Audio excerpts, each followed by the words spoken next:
Greetings, YouTubers. This won't take long, but I've been following this for some time, this COVID-19 hysteria. See all the links underneath the video? It'll explain it all to you. And one thing I've noticed is I've been following it diligently, and these articles this is from back in May. As some of the lockdowns began to ease a little bit in some areas, and then some areas like Iowa never locked down. One thing I've noticed in all these large cities, especially, Iowa doesn't have a lot of transit, but I've noticed in a lot of these large cities, transit use has plummeted. And what you're going to see going across your screen right now is the Apple data I took from a couple days ago, like a week ago, from various cities. Apple.com tracking routing requests changes, tracking movement of all their patrons, not personal data, but movement of their patrons. And as you can see in all these cities, transit use plummeted. I mean, so freeze the video if you want to look at it more diligently. Transit use has plummeted virtually everywhere. Some of the places, I'm sure, the driving has, I don't know what the driving would have been because I don't have data from like July and August to see how far it would be above the January baseline. But I'm sure some of the driving in some areas is because people are avoiding transit, and if they didn't have a car, they went and got one. Or they're like Stan Cedar, that fat guy from New York City, and they're just sitting in their small apartment because their wife and kids are elsewhere, or ex-wife, excuse me, and kids are elsewhere. So he's sitting in the fetal position in the corner of his small apartment.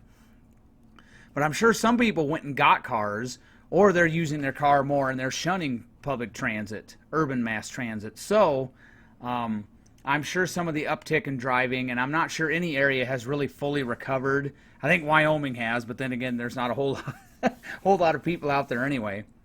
But like I said, everywhere I looked, there were a few places in Europe where it was just barely above, not much above the January baseline.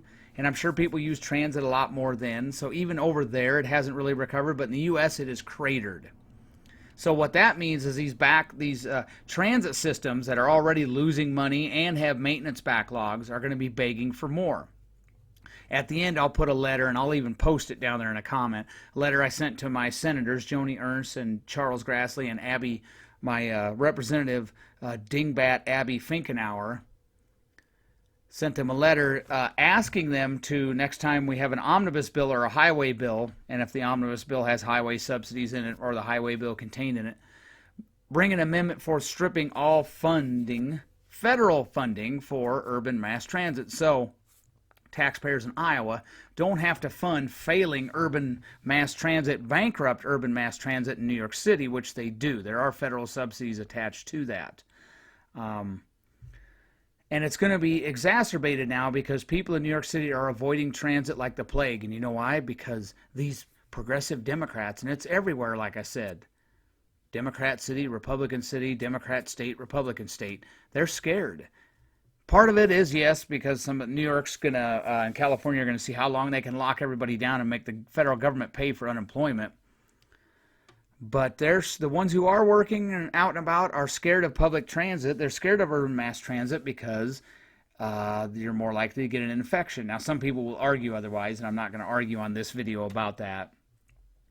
But they're scared of it. So it's more imperative now that we end federal mass transit, urban mass transit subsidies, because taxpayers in Iowa that don't ride the subway in New York City, and thank God I don't, and don't have to hang out in that city that is a petri dish of infection, we shouldn't have to pay for it. We shouldn't have before, but now is a good time. So demand from your senators and your representative, demand that the next highway bill, or if the omnibus bill contains the highway bill, which is what Congress likes to do, throw everything into one big ball and say, well, we dare you to veto the whole thing.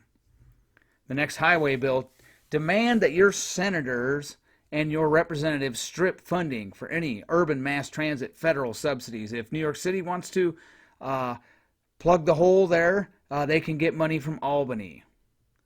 Or if some other states, some of my research, they have gotten subsidies from Connecticut, because Connecticut apparently wants to pay for it. So, but Iowa taxpayers should not fund urban mass transit, which is going bankrupt in New York City, failing in Los Angeles, San Diego, San Francisco, everywhere else I looked in the U.S.